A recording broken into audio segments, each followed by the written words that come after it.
Welcome to the Hawaii Association for College Admission Counseling Virtual College Fair. Thank you for joining us. A few housekeeping announcements before we get started. You can use the Q&A button on your screen to type your questions to our presenters at any time. Your camera and microphone are off, so the panelists cannot see or hear you. And this is just one of many different sessions happening, so please be sure to sign up for additional sessions. This presentation is being recorded and will be available within about a week at strivescan.com/Hawaii. And the title of this presentation is College Planning Tools and the Parent's Role in the Application Process. And now I'd like to turn it over to our presenters for their presentation.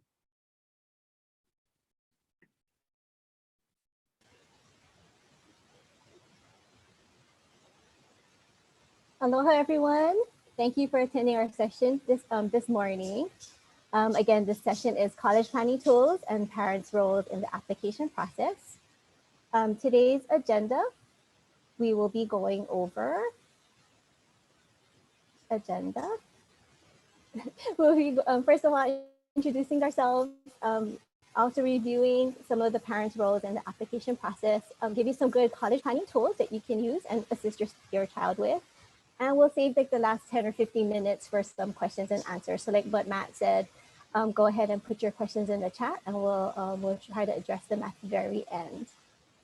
So I am Denise Yamamoto. I am one of the college and career counselors over at Mililani High School, public school over in Central Oahu. There's my contact information. This is my 14th year in college admissions counseling, although with this past year, I'd say it feels more like 10 years. So I'm going to say this is my 24th year in college and college counseling. Hi, my name is Terry-Ann Matsuda, and I am the Regional Admissions Manager for Hawaii for Cal Poly San Luis Obispo.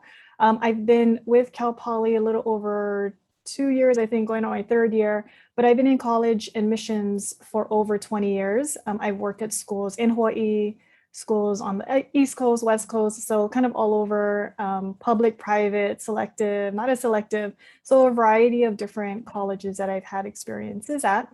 And I'm here, I'm glad you're all here joining us for the session. Aloha, everyone. My name is Vanessa Aya. I use pronouns she, her, and I am with the University of Colorado, Colorado Springs, or UCCF. I've worked, goodness, probably about 25 years now in higher ed. The majority of the time has been with UCCS. I'm also a proud alum of Waipahu High School, so I'm glad you're here. If there's any Marauders here, welcome. And then I am also a parent. My oldest son is actually a high school senior. I have a high school sophomore, and then my youngest is a 7th grader in middle school. And so let's just go ahead and get right to it. I'm just curious, you know, there's a raise hand feature in Zoom. How many of you all, you're here because maybe this is for your first student, your first child about to go into college or start the college search? Could you raise your hands, please? Okay. How many of you have actually, oh, maybe there are no raise hand features, huh? That's okay. Me? Okay, good. How many of you have already been through the college search process at least one time? Drop that in the chat. I don't know if there's a raise hand feature here. In the Q&A. Or Q&A, yes, first child. Okay, awesome. Well, whether or not you're here because this is your first time, or maybe things have changed since your first student has gone through the college search process, we hope that you'll have some good takeaways from here. But let's first talk about kind of our role.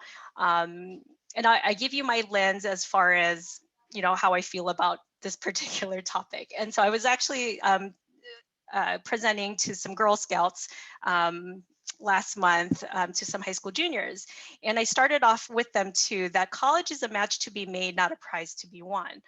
Right now, a lot of things on social media, you're seeing students sharing their acceptance, or they're sharing their TikToks of them opening up their portals and seeing whether or not they got accepted. And those are fun to watch and all of that.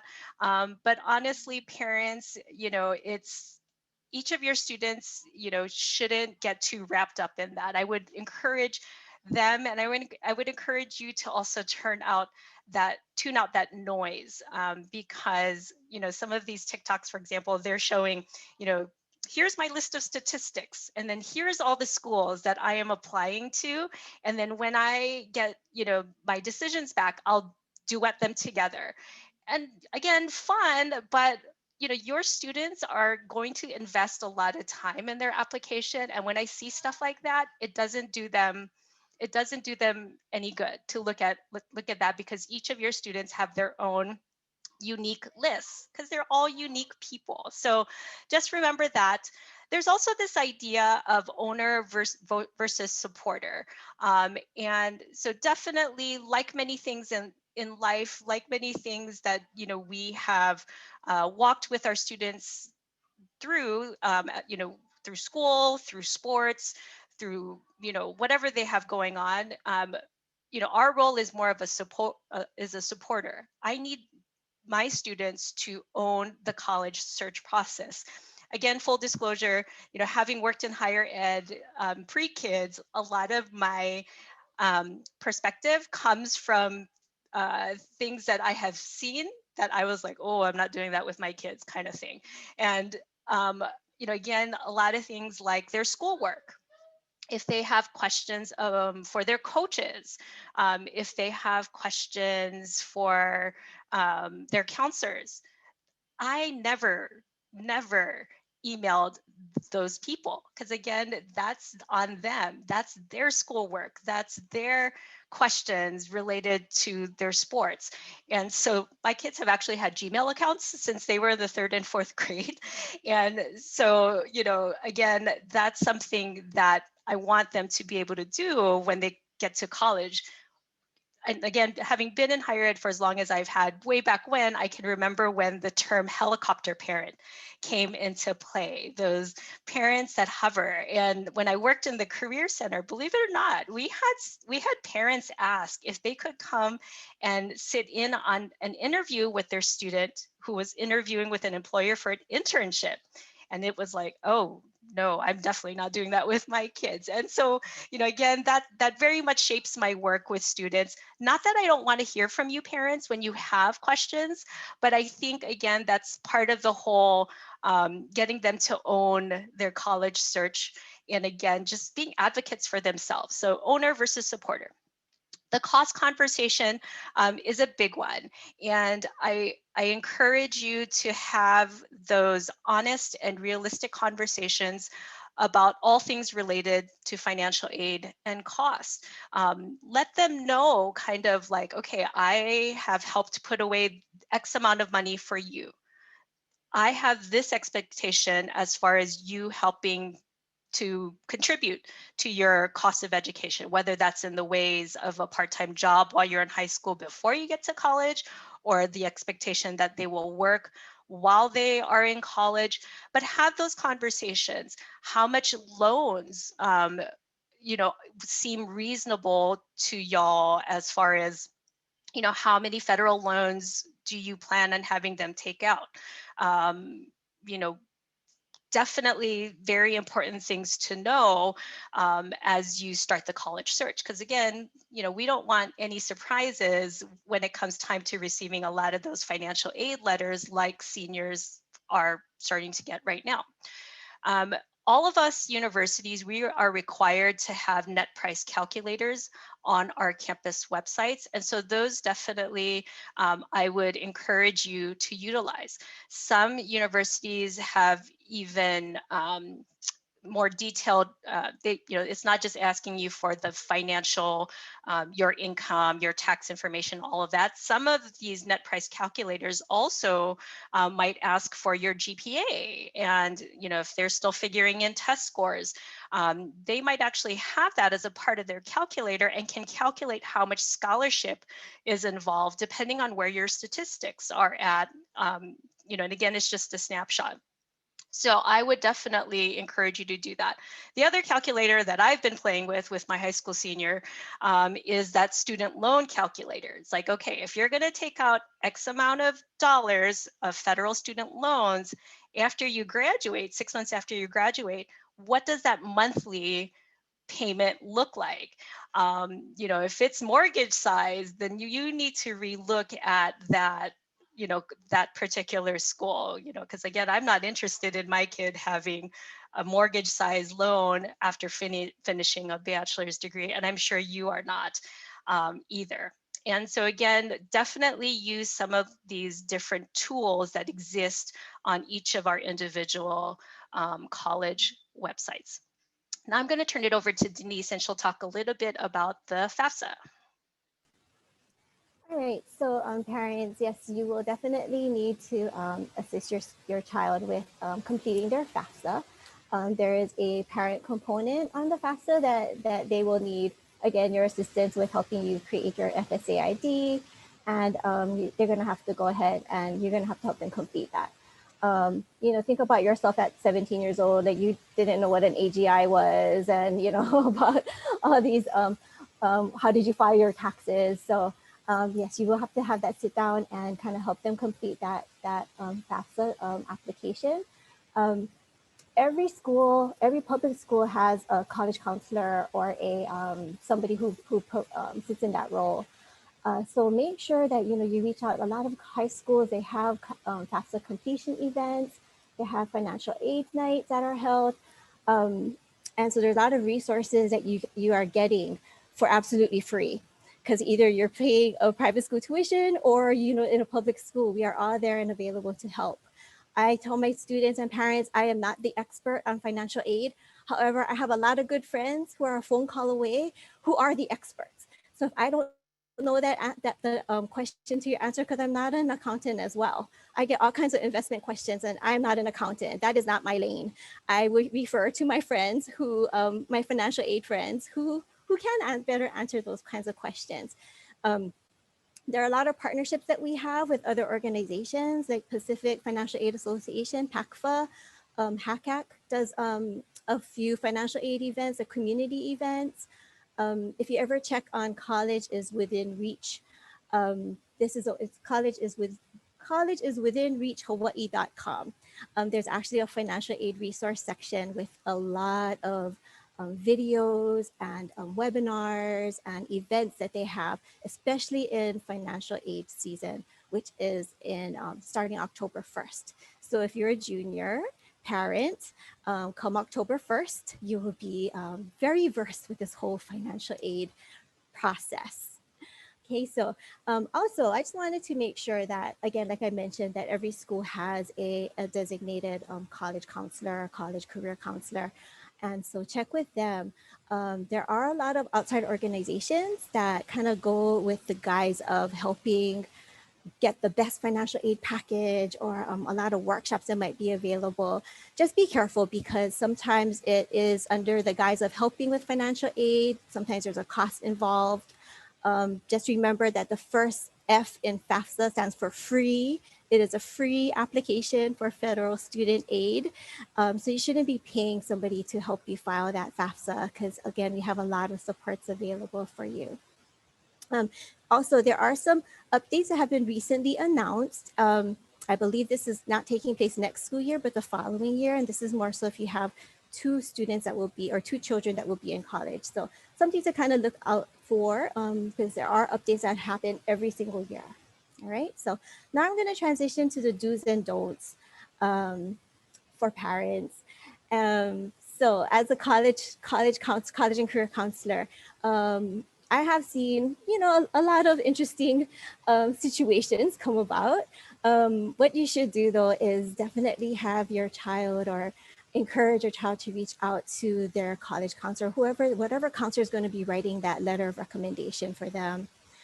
In some applications, it does call for a counselor's letter of recommendation. I ask my students, do I know you well enough to write you that letter of recommendation? If the answer is no, I pose a question to them, like, then what should you do? How can I get to know you better? Okay, so it would be a matter of just having the child set up an appointment with me. You know, we have a 1-2 sit down talk story session. I can get a lot of information. Counselors might have forms that the students need to fill out, whatever they need. You know, we're going to help all of our students no matter what, you know, and help them get to where it is that they want to go. So just encourage them to make that appointment with the counselor. You know, make sure that they make that connection. Make sure that they are asking the counselor. I had a parent ask me to write a letter for their child. I'm like, it would be nicer to hear from him instead of from you, mom. That's what I thought, but that's not what I said. I said, you know, please have him reach out to me. Okay, so make sure they reach out to the teachers and to the counselors, especially if they're, because we are the ones writing that letter of recommendation for the students. And of course, if you want to meet with the counselor, that's awesome. A lot of times, you know, we encourage parents, like parents are part of this whole process. And so all that we ask is that please have your child be there as well. Okay, I always say, you know, this is all about them. We want to make sure that they are driving this process and that we are all on the same page. So make sure that your child is there at that meeting as well. Let's see. Make sure that, you know, as you're helping them, make sure that you help them with their resumes or come up with looking at their list of activities. A lot of times, you know, they're so busy and they kind of forget. So parents tend to have better memories as to what they were doing over the years. So as you're going through their list of activities, you can go ahead and help them put things down that they might have forgotten from their freshman year. Also, what I would say is when they have to create an account for a college, create an account for a college board, whatever that, if there are a lot of logins and sign-ins, you know, don't create that account for them. You know, so many times I call the student in, they said they can't figure out what's going on their Common App. I told them, can you sign into your Common App? They give me that deer in the headlights look like, can I call my mom? Because mom set up the account for them. Okay, so make sure you let them set it up so they can remember their passwords. It's going to be a whole lot of passwords, especially in senior year, that they're going to have to they're going to logins and passwords that they're going to have to remember. So just make sure that they can keep themselves organized. Okay. Also, just help them watch those deadlines. Okay, there are lots of deadlines in senior year, and just a heads up that senior year is very stressful, and it's a time of, you know, students get very anxious in this whole process.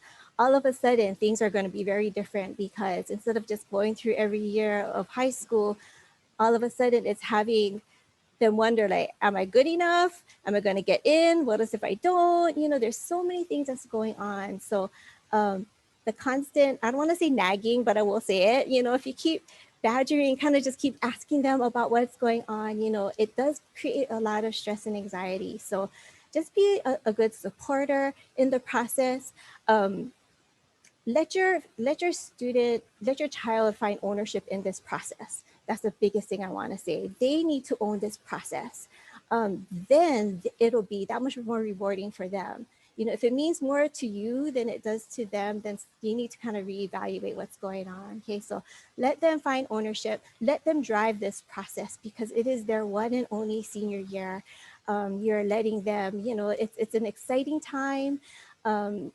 It's a lot of anxiousness on the side of students and of parents too. But it's a time to kind of celebrate the culmination of high school and kind of moving on to that next chapter. All right, so that's from the college counseling perspective, and moving on to Terry Ann with more do's and don'ts. So some of the do's and don'ts that I've seen and I'm recommending for families is, of course, support your students' exploration. Depending on what grade they're at, if they're in 9th and 10th grade, obviously there's a lot more time to explore. And you can just let them freely explore. Don't put any limitations.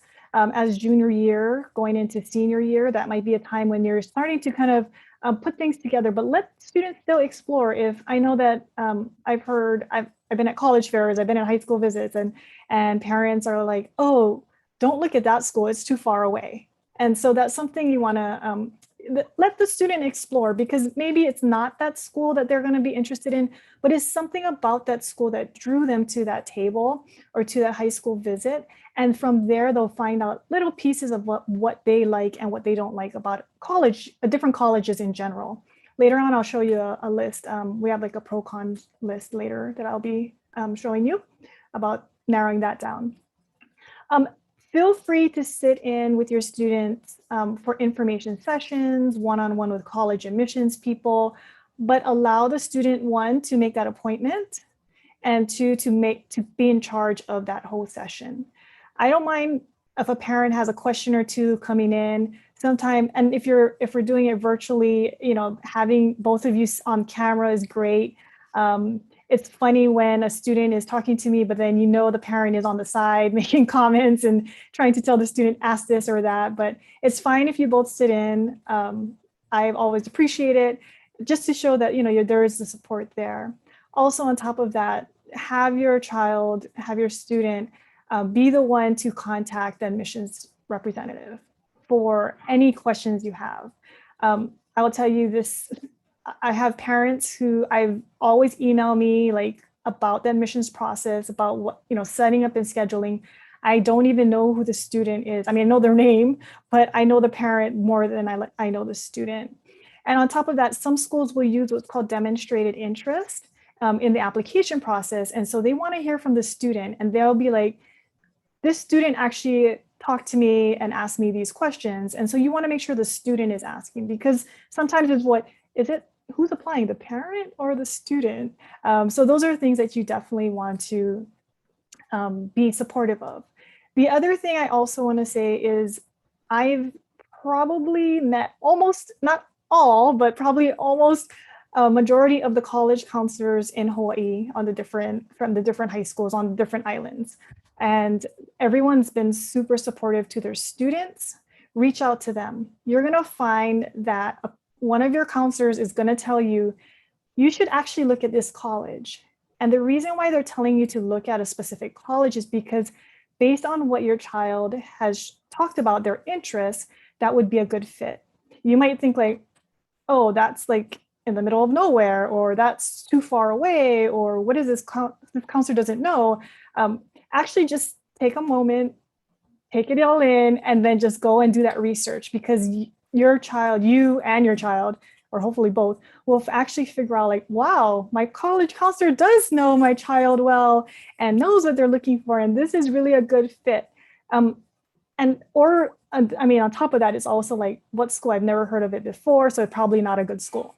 That's a common misconception as well. So definitely listen to the guidance of your college admissions college counselor in high schools. And the next step, we're going to be talking about different college planning tools. And we're going to be looking at the Big Future, some search engines, College Navigator, Rate.me. We'll talk a little bit about college fairs coming up and the pro-con sheet. So next up, we'll have Denise. So Big Future is a College Board product. At Mililani High School, this is primarily what we've been using with our students.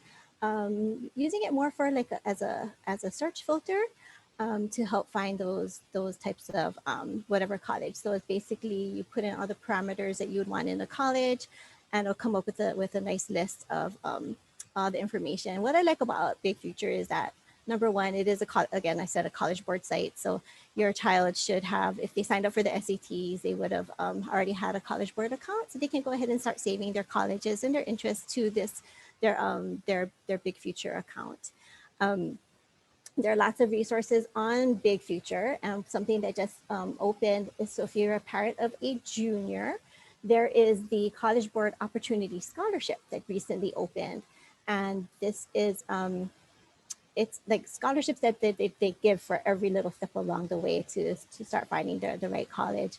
And the first step is actually building their college list. So Big Future is one tool that you could use if your school isn't using that already. In addition, there are some schools who use different types of college planning tools. Naviance is one. I think Maya Learning is another one. I think the Score might be another platform that schools might be using. If you're not quite sure, check with your child. They probably know, like I'm sure there's a way for them to get, show you access. There might even be a parent sign up or a parent portal. I know that Naviance definitely has one where, you can go ahead and set up an account in tandem with your child. It's not going to be exactly what your child is seeing, because again, they are the ones that's driving the process. But like for instance, Naviance, I have a little bit of familiarity with, but that one, they can actually submit their applications through this program. I believe same with Maya. But every school does things a little differently. So check with your child, or check on the college counseling website.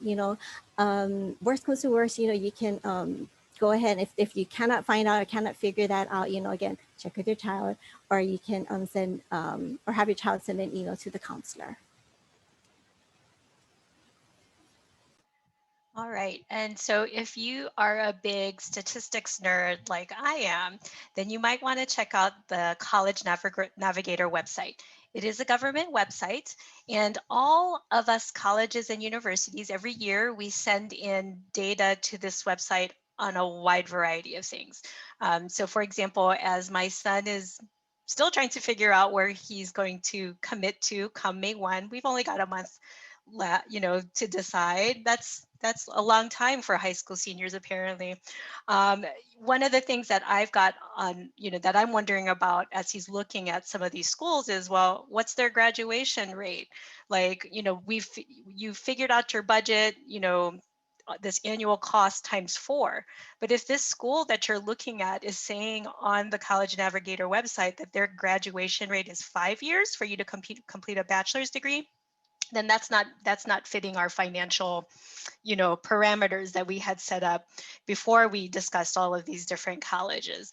You can also check into retention rate. So, how many freshmen are coming back for their sophomore year because they're happy, they like their classes and all of that. That better be a high number for whatever schools, you've narrowed it down to. You can even get into the nitty gritty of like, what's the average size of the financial aid packet, loan default rates. I mean, it's a government website. They track it. They've got everything on there. So that is College Navigator. Now, raise.me is an interesting website in that this is something actually I would say, as early as freshman, sophomore year, students can search for colleges who might be using raise.me. And when you go on this website, you can see that they might have different things, like if you get an A grade, then they would give you a scholarship based on that A grade. And you can see that 15 colleges do that. We've got, schools that recognize if you get a B grade, and, they give you money based off of that. Different clubs and organizations, you can see if you're on track and field, there are 345 colleges on raise.me that have money for you. And so this is just another tool to look at colleges who, will reward you for various opportunities that you're taking advantage of in high school. I will say it is something that you probably want to not save to your senior year. One of the schools that my son had been looking at used raise.me, but somehow he missed the deadline for getting his information in there. So again, if your student's a sophomore or junior right now, they could look at this particular website. And one of the greatest things is the college fairs are happening. We used to do it all in person. Now everything is going virtual for good reason. But these are some of the college fairs that are coming up throughout the rest of the spring. So you can go to Big Future Days. They'll have different days for different college fairs. The NACAT college fairs as well. And today, the Hawaii ACAC college fair. And from 1 to 3:45, you're going to see a variety of different colleges. Now, what you want to do is, if there are colleges that you are interested in, be aware that they're not all participating in all of the college fairs. So you may want to go on and double check the websites just to make sure that your school is going to be there.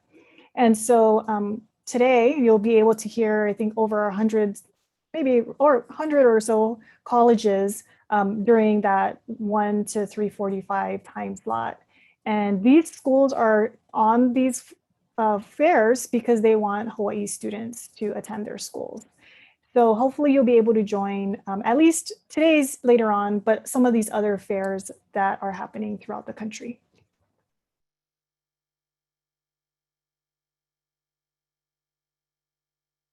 Sorry, this is me too. I wanted to show you the pros and cons sheet, comparison sheet. This is a sheet that you might want to create, or I mean, not you, but your child should create.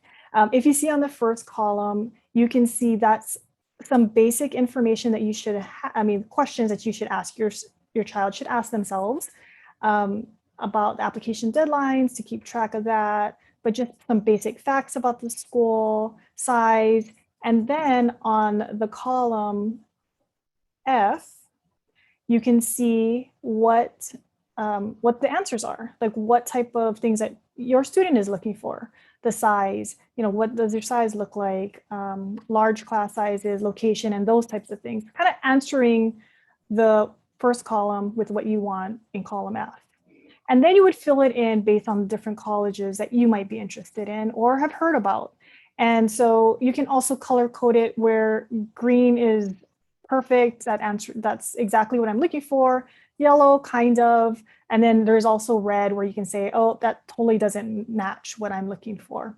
And you can fill this out. You can have more than 4 colleges, you can put 10, 12, but this is kind of a way to keep track of what you like, what you don't like about different colleges and when you're doing that research. Again, your child should be in this process doing the research, but also have those conversations, because you're talking about what size of school, and your child's like, oh, I want a big, big school. And then when you talk about what does big mean, kind of figuring out the numbers, oh, maybe I didn't want it so big. Maybe I want it kind of like a medium size. So just have those conversations and keep the dialogue open and going on.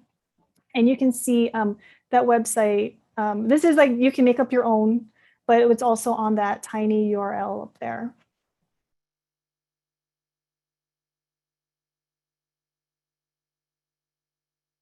And then now to other resources.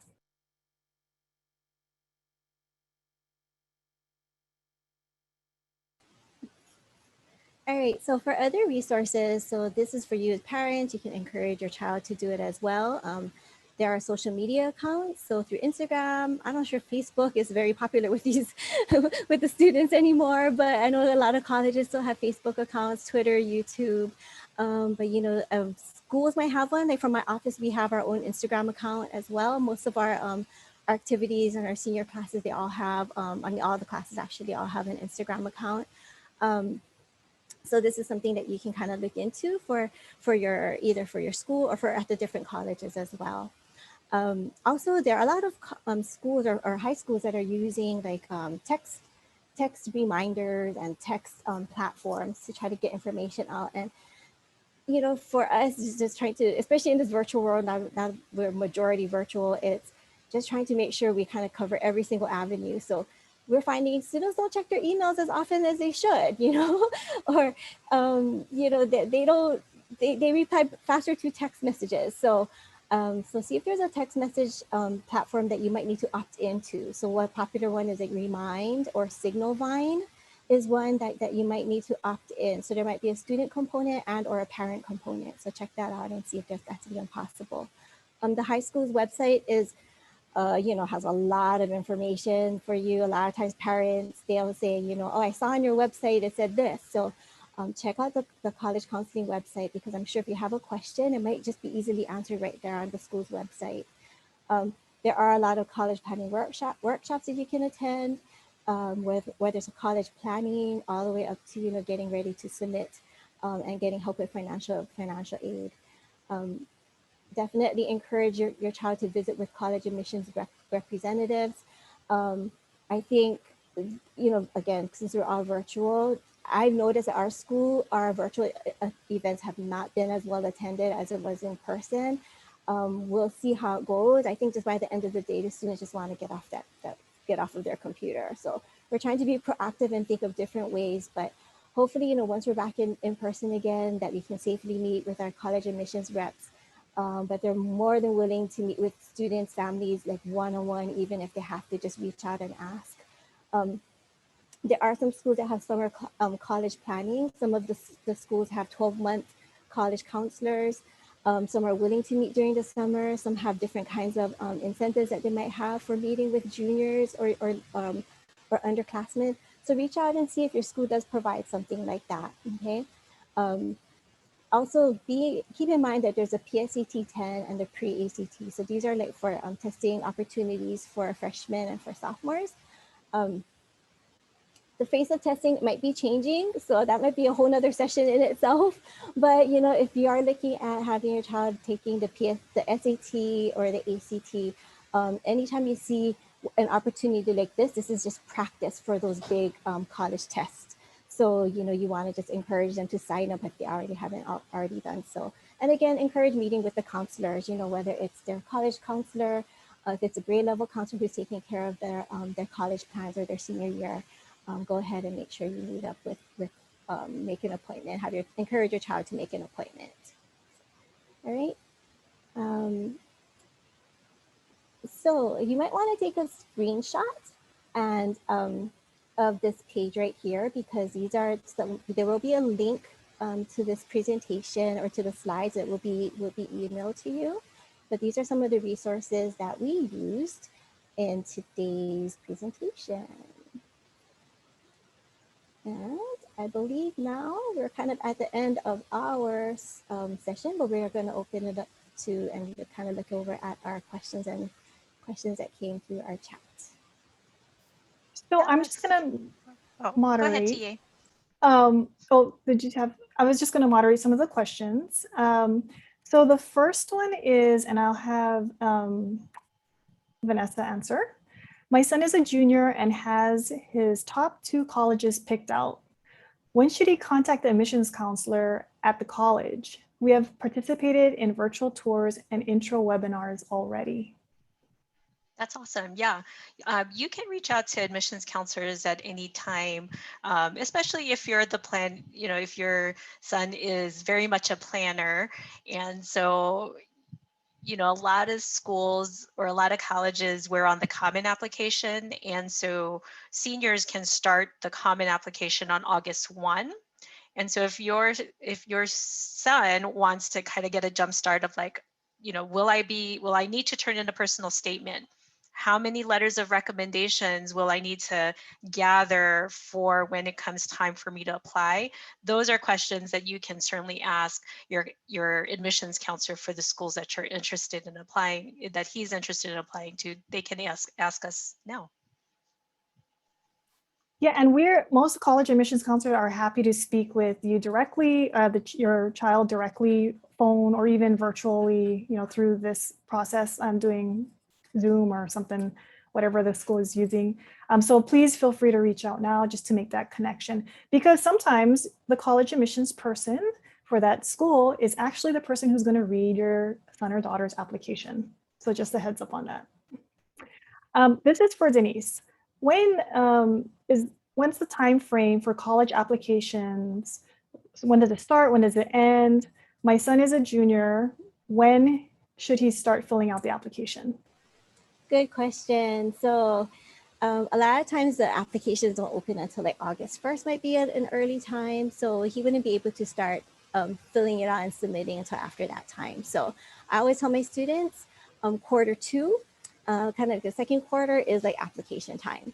So, you know, there could be, and it really what drives that when should they do it is the deadline of the application. So there are some deadlines as early as October 15th, and some that can go as late as June 1st. So, you know, that's what really drives like when should they be doing it. I always say, you know, the sooner you get it done, the better. My goal for my students, I always say, is try to get everything done by, definitely to by December 1st if possible.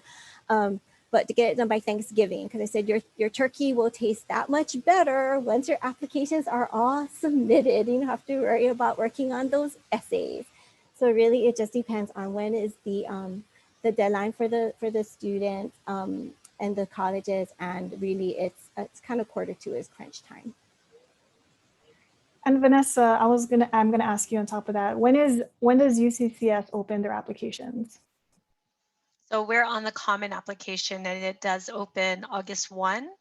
We are also a rolling admissions school, so we don't close our application and we just review as applications are completed.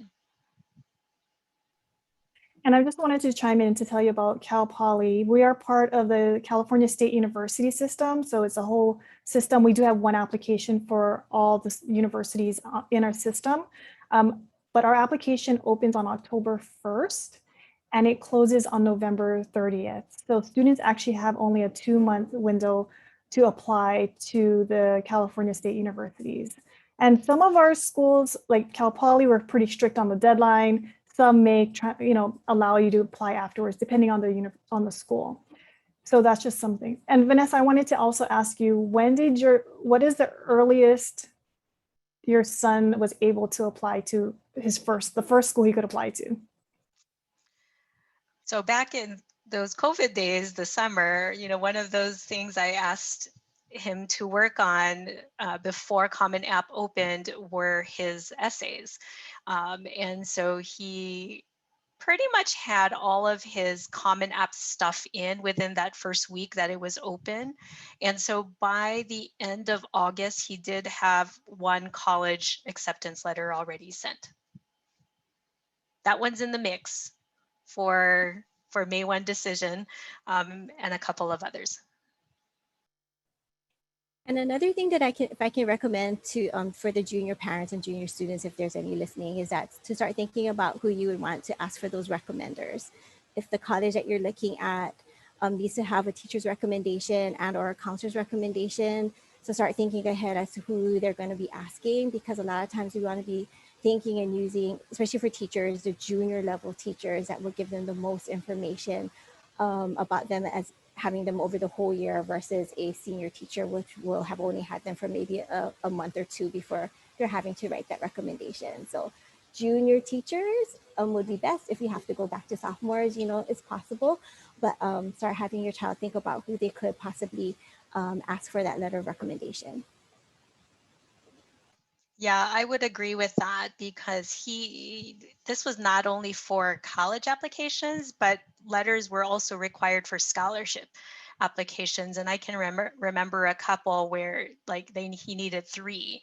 And they can come, depending on the scholarship or the college, they can come from various people. So he definitely got one from his high school counselor. At his high school, the counselors asked them to put together a senior packet, which includes their resume, and they had to kind of answer some short essays so that if the counselor wasn't as familiar with them, then they had some content. So he had a counselor recommendation. He asked one of his junior high school teachers, and then he actually asked a coach who also he worked for him part-time as well. So, again, it just depends on the college or scholarship as to how specific they want it to be, whether it has to be a teacher or a counselor.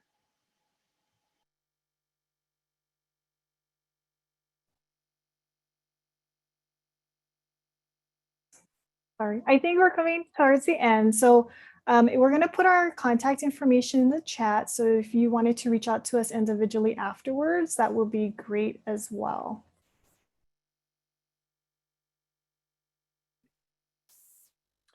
Excellent. Well, thank you all so much for this great presentation, all the information that you shared. So I want to say thank you to our attendees for joining us for this session.